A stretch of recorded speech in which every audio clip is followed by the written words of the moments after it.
Hello and welcome to Indus News live from Islamabad. I'm Jawad Tehami and these are the headlines.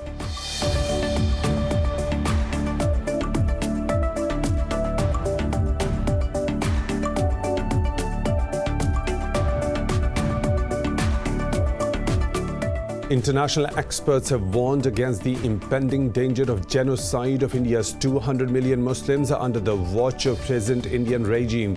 At a panel discussion in Washington, they alerted the international community to wake up to the lurking danger. They expressed an urgent need to indict and sanction the Indian government to prevent crimes against humanity.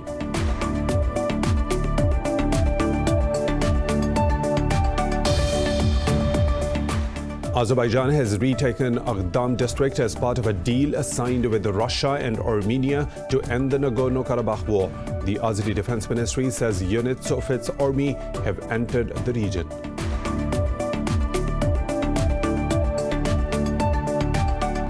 Ethiopia claims its forces are closing in on Mekelle, the capital of rest of Tigray region.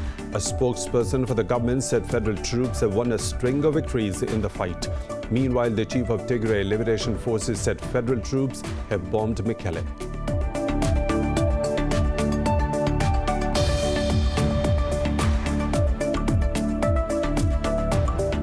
India has crossed 9 million coronavirus cases, second only to the US in the number of infections. The virus has claimed more than 132,000 lives across the country.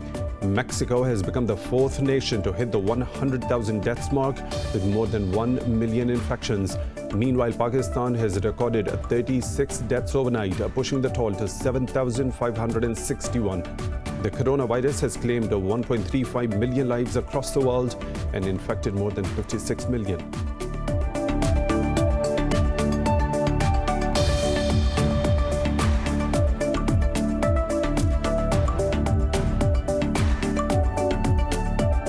Rafael Nadal has reached the last four of the ATP finals after beating Stefanos Tsitsipas by 2-1. He will next play Daniil Medvedev in the semi-finals on Saturday.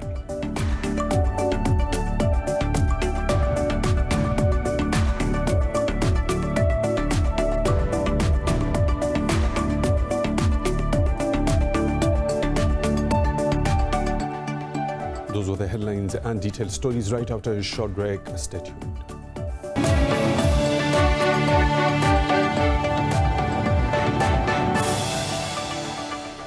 Welcome back, and now with the news in detail. International experts have warned against the impending danger of genocide of India's 200 million Muslims under the watch of present Indian regime.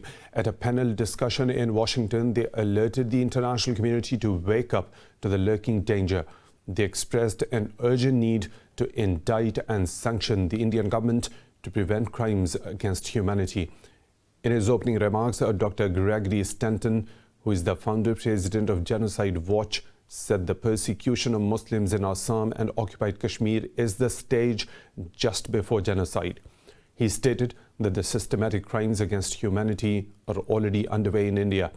Indian human rights defender Tishtas Talawad said the violence against Muslims worsens their socio-economic conditions and enables genocidal targeting.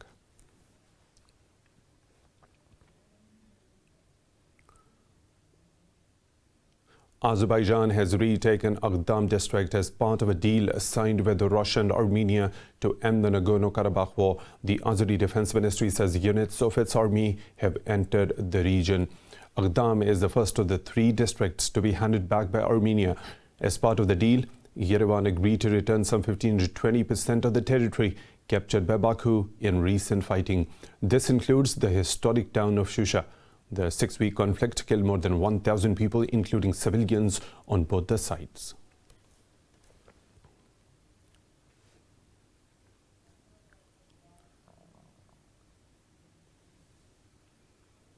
Ethiopia claims its forces are closing in on Mekelle, the capital of the rest of Tigray region.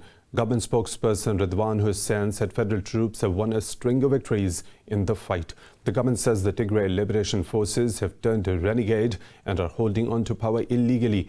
The chief of the Liberation Front confirmed that federal troops bombed Mekelle. Meanwhile, Ethiopia's communication office said Tigray forces also fired rockets on the city of Bahir Dar in the Amhara region, but said the rockets caused no damage to the city.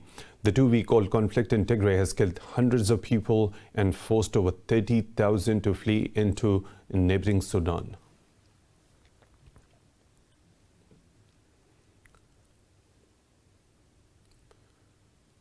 US President-elect Joe Biden has officially been declared a winner in the state of Georgia after a manual audit. The Secretary of State's office said a hand tally was necessary to meet the confidence threshold required by the law. The audit reaffirmed Biden's victory by 12,284 votes after 6 days of counting. Trump has been trying to overturn the election results in multiple states by reaching out directly to Republican legislators. Meanwhile, Biden has rejected Trump's latest claim of winning Michigan after challenging the results.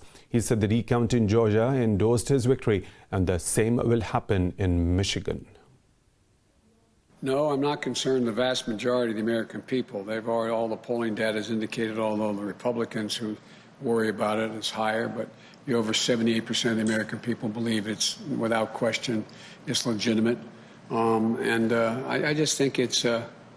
And I think most of the Republicans I've spoken to, including some of the governors, think this is debilitating. It's not it sends a horrible message about who we are as a country. The U.S. says Iraq wants to maintain its partnership with the coalition forces to fight ISIS. Central Command Commander General Kenneth McKenzie says U.S. presence has successfully limited Iranian and ISIS activities. In a virtual conference, McKenzie said the progress of Iraqi forces has allowed the U.S. to reduce its numbers, but he said coalition forces have to be there to help prevent ISIS from reconstituting as a cohesive group. He said ISIS has some 10,000 supporters in the Iraq-Syria region who remain a real threat. The general also said measured retaliations also limited what he called Iran's proxy attacks in Iraq. Earlier, the Pentagon announced it will cut down troops to 2,500 on President Donald Trump's order. Libya's permanent representative to the UN says mercenaries are still being deployed in the country. Speaking at a Security Council's teleconference, Tahir al-Sunni said Tripoli is still dealing with Khalifa Haftar's attacks. Al-Sunni said mass graves are being discovered on a regular basis. He added that Libyans are dying due to mines installed in the capital. The envoy said military activity is ongoing in areas under Haftar's control. He said weapons are still being sent to Sarat and Jufra cities. Al-Sunni called for accountability for war criminals and speeding up the establishment of a setup to hold the December elections.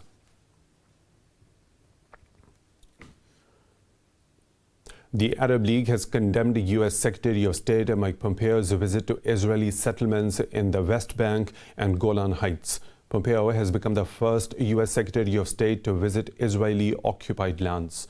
In a statement, League's Secretary General Ahmed Abul Ghaid called Pompeo's tour a flagrant violation of international law. Ghaid said the visit encourages the construction of illegal Israeli settlements, which is the greatest obstacle to peace. Damascus has also slammed the visit as provocative and a violation of Syria's sovereignty. During his visit, Pompeo announced plans to allow products from Israeli settlements in the West Bank to be labeled as made in Israel. But Palestine says made in Israel tags will not legitimize the settlements, which will be gone sooner or later. China strongly criticized an upcoming visit by the head of the U.S. Environmental Protection Agency to Taiwan. China's Foreign Ministry spokesperson says Beijing opposes all official interaction between Washington and Taipei. Zhao Lijian said China will give a legitimate and necessary response to the developing situation. In a press briefing, he urged Washington to fully recognize the sensitivity of the Taiwan issue. Earlier, Taiwan's Premier Su Sang-chang announced Andrew Wheeler's visit to the island on invitation from Taipei. Su said Wheeler is set to have bilateral talks on international cooperation on environmental protection issues with Taipei. He added the trip will further benefit the relationship between the U.S. and Taiwan. China has rebuked the Five Eyes Security Alliance over accusations of silencing critics in Hong Kong. The Foreign Ministry warned the UK, the US, Australia, New Zealand and Canada to stay out of China's internal affairs. Spokesperson Zhao Lijian said they should be careful lest their eyes be plucked out. He said China does not create trouble but isn't afraid of anything, no matter it has 5 eyes or 10. The alliance criticized Beijing after 4 Hong Kong lawmakers were disqualified over separatist statements. India has crossed 9 million coronavirus cases, second only to the US in the number of infections. The virus has claimed more than 132,000 lives across the country, while Mexico has become the 4th nation to hit the 100,000 deaths mark with more than 1 million infections. The coronavirus has claimed 1.35 million lives across the world and infected more than 56 million. More in this report. While the world desperately works to put together a COVID-19 vaccine, the virus continues to end thousands of lives and livelihoods every day. In the US, hospitality industry, educational departments, and many other socio-economic dynamics are on the verge of collapse. California's government is set to impose a statewide nighttime curfew as hospitals run out of space. There is something much more profound about a young death. These things are incredibly emotionally and psychologically traumatizing. You know, it's not time to process that, so we kind of store it away and we keep it moving. But it is like a war. It's like going to war. Meanwhile, in Europe, a life is lost every 17 seconds as the killer second wave rips through the region.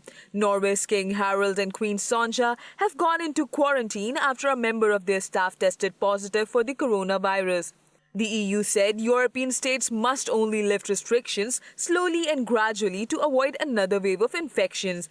But France's health minister said while lockdowns limit spread of the disease, their effects on mental health are overwhelming.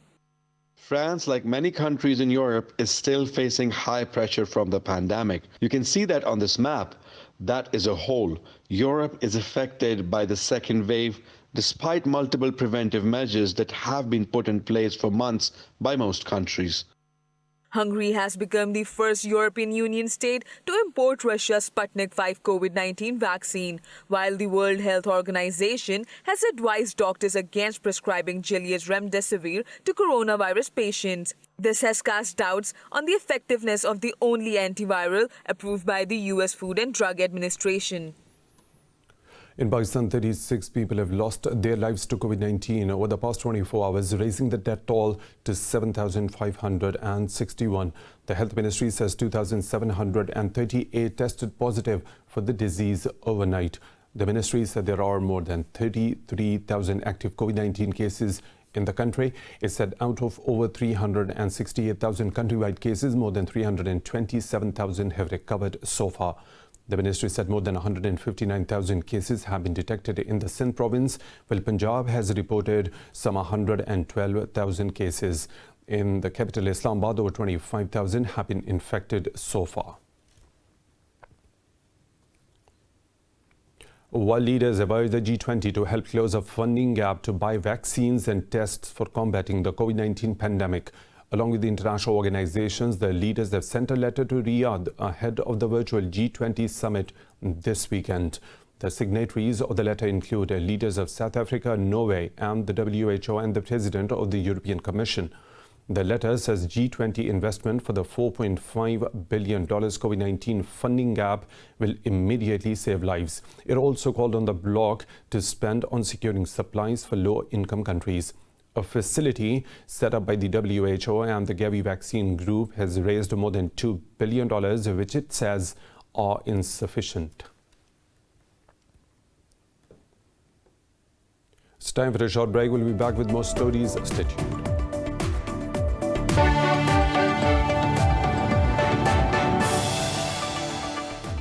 Welcome back. The United States says it will soon announce a regional investment fund for Central Asia. U.S. envoy Zalmay Khalilzad said he will also hold a meeting with Uzbek, Pakistani and Afghan representatives. Khalilzad said the U.S. will discuss connectivity, trade and development initiatives with the representatives of these countries. In a series of tweets, he mentioned his meeting with Uzbekistan's Foreign Minister Abdulaziz Kamilov in Washington. He said the two sides discussed the current status of inter-Afghan talks and the importance of an immediate reduction in violence. Khalilzad added they also deliberated on the region's role in aiding the Afghan peace process. The envoy said both reaffirmed the importance of regional development facilitated by peace in Afghanistan. In India, 14 people, including 6 children, have died in a road accident in northern Uttar Pradesh state. District Police Chief Anurag Arya said the children were all between 7 and 15 years of age. Police said the incident took place when an SUV rammed into a truck on the Prayagraj-Lucknow highway. The Uttar Pradesh Chief Minister has announced a compensation for the family of the victims. Christmas trees have officially become essential shopping in France as the government granted an exception for lockdown rules. The announcement has brought a sigh of relief for those related to the industry. More in this report. The ongoing pandemic means this Christmas is likely to be very different to those in previous years. But there was at least some good seasonal news this week as the French Ministry of Agriculture issued a decree stating Christmas tree sales will be allowed from Friday onwards. Preparations are underway as tree producers and sellers say they are confident sales will be good despite the COVID-19 lockdown. The government decision came after intense lobbying from the industry, which feared a total collapse of its annual sales. We are relatively confident this year. All Christmas tree producers took steps along with the parliamentarians, senators and sub-prefects of each region to emphasize the fact that it was absolutely necessary to sell Christmas trees this year as essential products for us to be able to make a living from our work. A florist in Paris says he hopes Christmas trees will sell well as it is an important holiday where people gather with their families and with the traditional tree. But to make sure he would not be stuck with leftover trees, the florist has come up with a smart strategy. We don't know yet. We are in the dark because of the pandemic. We do not have a precedent as we've never seen this. So we don't know where we're going. What I am going to do is I'll keep a stock of trees, and when that stock reduces to a certain threshold, I will order more. Each year, 6 million trees are sold in France, of which 80% are homegrown. However, the cut trees are not popular with environmentalists. Several of France's Green Party mayors have said their city will not have Christmas trees this year, but will instead feature festive displays of live plants and trees. Douglas Stewart has won the Booker Prize for Shuggie Bain, his debut novel about a boy in the 1980s Glasgow. Chair of the judges, Margaret Busby, said the decision was unanimous and only took an hour to reach. The 44-year-old Stewart wins $66,000 and is only the second Scot to have won the prestigious literary prize. He dedicated his book and his prize to his mother, who died of alcoholism when he was 16. Other nominees were Sitsi Dangaramba, Avni Doshi, Maza Mageste, Brendan Taylor and Deanne Cook. Among those who contributed to the ceremony were former US President Barack Obama.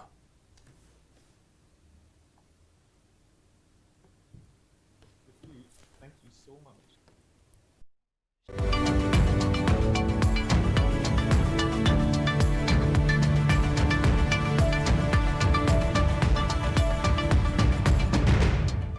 The International Monetary Fund says it has reached a staff-level agreement with Egypt after the first review of a $5.2 billion financing.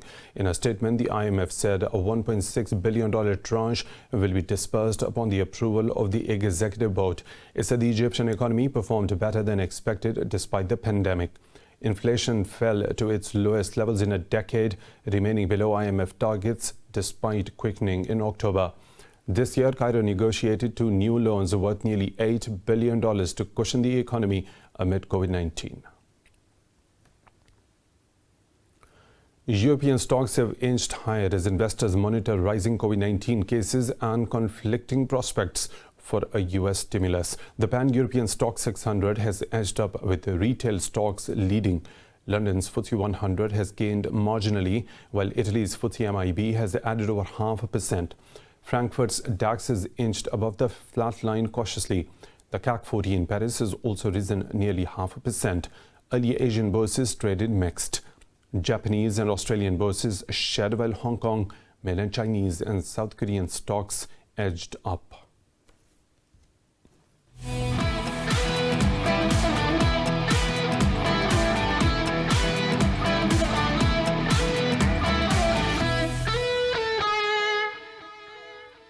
In tennis, Spain's Rafael Nadal has reached the last four of the ATP finals by beating 2019 champion Stefanos Tsitsipas. The Spanish world number 2 overcame Greek Tsitsipas 6-4, 4-6 and 6-2 at the O2 Arena in London. The 20-time Grand Slam champion will play Russia's Daniil Medvedev in the semi-finals on Saturday. In another contest, Russia's Andrei Rublev defeated Dominic Thiem of Austria 6-2, 7-5 in straight sets. The loss comes as a wake-up call for Thiem as he's already through to the last four. In the Spanish La Liga, Real Madrid captain Sergio Ramos has suffered a hamstring injury on the international duty with Spain. Ramos was substituted in the first half of the team's 6-0 thrashing of Germany. Ramos will miss Real's next 3 games, which include the crucial Champions League fixture against Inter Milan. Real have lost 7 of the last 8 Champions League matches in which Ramos did not play. The Catalonians are 4th in the La Liga table and 3rd in the Champions League group. Real face a grueling schedule with games against Alaves, Sevilla, Barça and Atletico Madrid over the next 3 weeks. Newcastle United confirmed they are in a legal dispute with Premier League over a failed takeover bid in the summer. Earlier, a Saudi Arabia-backed consortium withdrew its $460 million offer for Newcastle. The Premier League said the bid failed after the consortium declined independent arbitration and voluntarily withdrew. But Newcastle accused the league of acting inappropriately in rejecting the takeover offer. The club revealed the legal case in response to alleged leaks by the Premier League.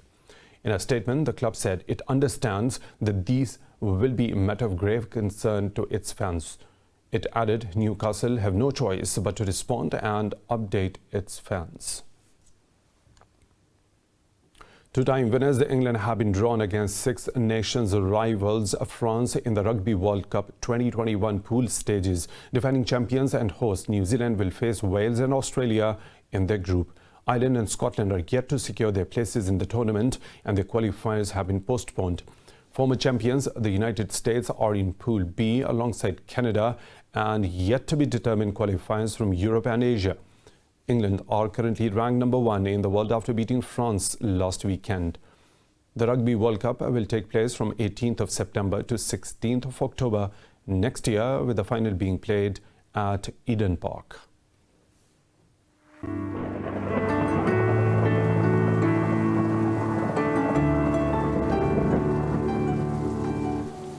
Another weather situation from around the globe.